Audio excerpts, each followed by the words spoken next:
Welcome to the YouTube channel of Alpha मैंडरडा, जहां पर हम लोग आपके मोस्ट टाइम के पेपर्स के क्वेश्चंस को सोल्व कर रहे हैं। देख लीजिए पेपर 1 का क्वेश्चन नंबर 45। मेहनत करनी है तुमको, किस पे मेहनत करनी है चेक कर लो। An object of size 7 centimetre is placed at the 27 centimetre in front of a concave mirror of the focal length 18 centimetre. चलिए तो पहले तो मिरर कौन सा है, कनकेव है, जिसका फोकल लेंथ कितना है 18 centimetre. At what distance from the mirror should a screen be placed so that a sharp focused image can be obtain. मतलब कि तुमको ये बताना है कि आप इमेज के लिए स्क्रीन को कहाँ पे ले जाओ। अब स्क्रीन कहाँ ले जानी चाहिए, जहाँ पर आपकी इमेज बनती है। तो मुझे पहले तो इमेज डिस्टेंस वी फाइंड करना है।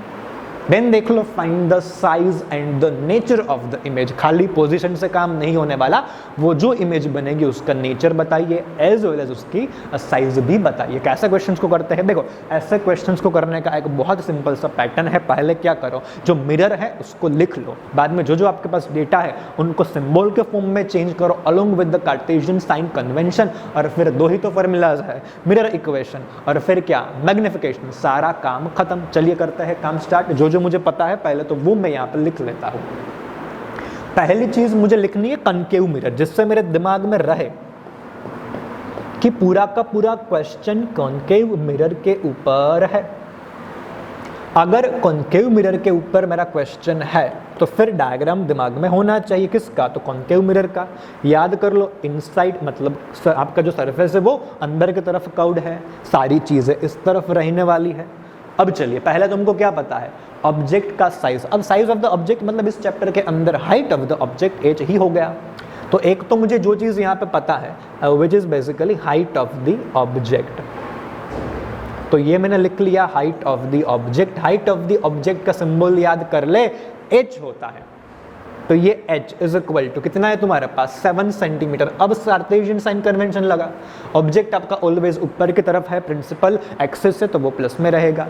और सेकंड आपके पास जो चीज़ है वो क्या है, ऑब्जेक्ट का distance place at the 27 centimetre. मतलब कि मेरे पास गिवन है ऑब्जेक्ट डिस्टेंस। ऑब्जेक्ट डिस्टेंस माने के क्या बच्चे, तो याद कर ले यू आपका सिंबल है, तो u इज इक्वल टू होएगा तुम्हारे पास 27 सेंटीमीटर। रुको जरा, आगे नहीं बढ़ना है। अरे सर जी ऑब्जेक्ट डिस्टेंस मतलब कि object is always on the left, तो इसको पहले माइनस करो तभी मजा आएगा।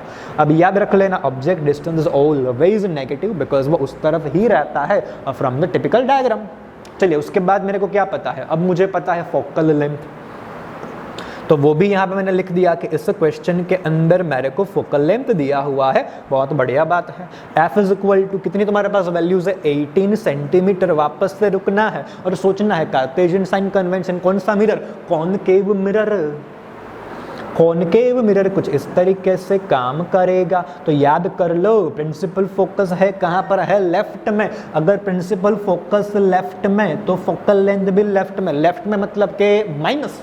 देख कार्टेशियन कन्वेंशन को अगर तूने लात मार के भगा दिया तो फिर तेरा आंसर भी नहीं आएगा, तो उसको तो याद करते रहना पड़ेगा। अब क्या फाइंड करते हैं, वी कहाँ से फाइंड करते हैं, फ्रॉम द मिरर इक्वेशन। चलिए मिरर इक्वेशन आपके दिमाग में होना चाहिए। क्या होता है मिरर इक्वेशन, तो वो रहता है 1/v + 1/u is equal to 1/f। तो वहीं से अप्रोच करेंगे कि हमारे पास है क्या है, हमारे पास मिरर इक्वेशन। कभी कभार बच्चे मिरर इक्वेशन को मिरर फॉर्मूला भी बोलते हैं। भाई आपकी जो भी मर्जी हो, लेकिन बस गलती ना करो। तो मैं मिरर इक्वेशन लिख देता हूँ, आप मिरर फॉर्मूला लिख देना, जो भी आपको मजा आए। अरे सर जी चलिए कामकाज स्टार्ट करिए, कैलकुलेशन पे ध्यान होना चाहिए। तो ये देख ले 1/v + 1/u is equal to 1/f। इसमें से आपको क्या चाहिए, तुमको तो चाहिए v, तो इसको यहाँ पे रखता है, इसको भगाओ दूसरी साइड पे।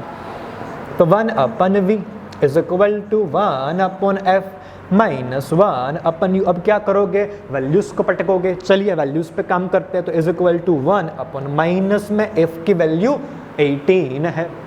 अब देख बीच में माइनस है, फिर पीछे 1 और उसके नीचे वापस से u भी तो आपका माइनस में है, मतलब के -27। अब इसको सोल्व करता है, v निकल जाएगा। सामने देखना 1/v है, तो वो ध्यान में रखिएगा। So 1/v is equal to -1/18 minus minus plus 1 upon क्या 27। चलिए 27 और 18 कहाँ पर मिलते हैं, दोनों के टेबल्स देख लो, मुझे लगता है 54 पे मिल जाते हैं। अगर वो 54 पे मिल जाते हैं तो मुझे 18 को 54 बनाना है, मल्टीप्लाई करना पड़ेगा 3 से, लेकिन ऊपर तो माइनस है, तो 1 अपॉन v इज इक्वल टू बनेगा माइनस में 3 प्लस में 27 2 ज़ा 54 और नीचे LCM। अरे ये 6 दिख रहा होगा तुमको, लेकिन ये 6 नहीं है, ये 5 है, तो ये लिख दिया मैंने वापस से 54 है, ओके समझ लेना तुम। चलिए अब इसको सॉल्व करते हैं। माइनस प्लस माइनस 3 में से 2 कटे 1 बचा, तो 1 अपॉन v इज इक्वल टू क्या मेरे दोस्त, तो ये हो जाएगा माइनस 1 अपॉन 54। अरे सर जी हमको तो v चाहिए, तुम तो 1 अपॉन v दिलवा दिए, कोई बात नहीं, रेसिप्रोकल कर दे। क्या कर दे मेरे दोस्त, reciprocal. So v is equal to minus 54 centimetre. तो इतने डिस्टेंस पे आपका जो है वो इमेज बनेगा, तो वहां पर लेके चले जाओ, क्या लेके चले जाओ, स्क्रीन लेके चले जाओ। चलिए तो पहला क्लियर एकदम बढ़िया से कि एक आंसर तो निकल गया, किसका, पोजीशन ऑफ, क्या पोजीशन ऑफ द इमेज। अरे सर इसमें थोड़ा रुकना है, आगे बढ़ना है, किसके बारे में बात करनी है, नेचर के बारे में। अब नेचर देखो किसी भी इमेज का, याद रखना नेचर किसी भी किसका, इमेज का डिपेंड करता है, किस पे डिपेंड करता है, मैग्निफिकेशन पे। मैग्निफिकेशन प्लस में तो इमेज आपका वर्चुअल, मैग्निफिकेशन माइनस में इमेज आपका रियल। तो अब क्या करते हैं, निकालते हैं, क्या निकालते हैं, मैग्निफिकेशन। अरे सर मैग्निफिकेशन फाइंड करने के फॉर्मूलाज होते हैं, अरे भाई होते ही है ना, लेकिन कितने, दो होते हैं। एक आपका main formula h dust upon h और सेकंड आपका फॉर्मूला मिरर पे माइनस v अपॉन u। कौन सा यूज करेंगे, सेकंड वाला। क्यों यूज करेंगे, बिकॉज मुझे अभी तक इमेज की हाइट नहीं पता, तो पहला तो चलने ही नहीं वाला। So we have the another formula of the magnification m is equal to minus v upon u। What we gonna do, we will just place all the values in this equation. चलिए then next. So magnification m is equal to minus as it is. What was the value of v? You had value. अरे आपके पास what was the value? The value was, याद कर लो, minus 54। तो पटक दीजिए, याद है तो, कि अभी ताजा निकाला है वैल्यू, कितना था, 54 था। उसके नीचे याद कर लो u की वैल्यू। अरे u की वैल्यू क्या थी आपके पास, तो वो थी माइनस में 27। अरे याद कर ले भाई, उतना ही तो वैल्यू था तुम्हारे पास। इसको डिवाइड कर लो, देख ले, माइनस माइनस प्लस, तो एक तो प्लस, लेकिन नीचे वाला माइनस परेशान कर रहा है। 27 2 ज़ा, बात तो खत्म, मैग्निफिकेशन दो, लेकिन किस में दो, माइनस में दो। तो आपके मैग्निफिकेशन का जो आंसर निकलता है वो माइनस में 2 है। इसका मतलब ये है कि इमेज का जो टाइप है वो रियल है, एकदम सही, रियल इमेज है भाई, बहुत अच्छी और रियल इमेज बनेगी। सर जी मैग्निफिकेशन से आपने टाइप बता दिया, नेचर बता दिया, अब थोड़ा सा एक काम करो, साइज भी बता दो, किसका साइज बता दो, इमेज का। तो अब इसके लिए सेकंड फॉर्मूला यूज करेंगे। क्या है आपका सेकंड फॉर्मूला, याद करो, मैग्निफिकेशन m जनरल में क्या होता है, h डस्ट अपॉन h। आपके रिक्वायरमेंट क्या है, इमेज का डिस्टेंस, सॉरी इमेज की हाइट फाइंड करनी है, तो h डस्ट को सब्जेक्ट बनाओ, तो h डस्ट बराबर क्या बनेगा, m मल्टीप्लाई बाय h माने के ऑब्जेक्ट की हाइट। याद कर लो कितनी थी, देख लेते हैं एक बार कितनी थी। अरे भाई कितना बड़ा ऑब्जेक्ट लेके आए थे आप मार्केट से, फटाफट से बता दीजिए, ओले ओले से आजा भाई नीचे। 7 सेंटीमीटर का तुम्हारे पास ऑब्जेक्ट था। चलिए आपके पास h की वैल्यू 7 है, और h की वैल्यू 7 किस में, प्लस में या माइनस में। अरे भाई प्लस में ही तो लेंगे ना, तो पटक दीजिए, जहाँ थे वहीं पे आ गए।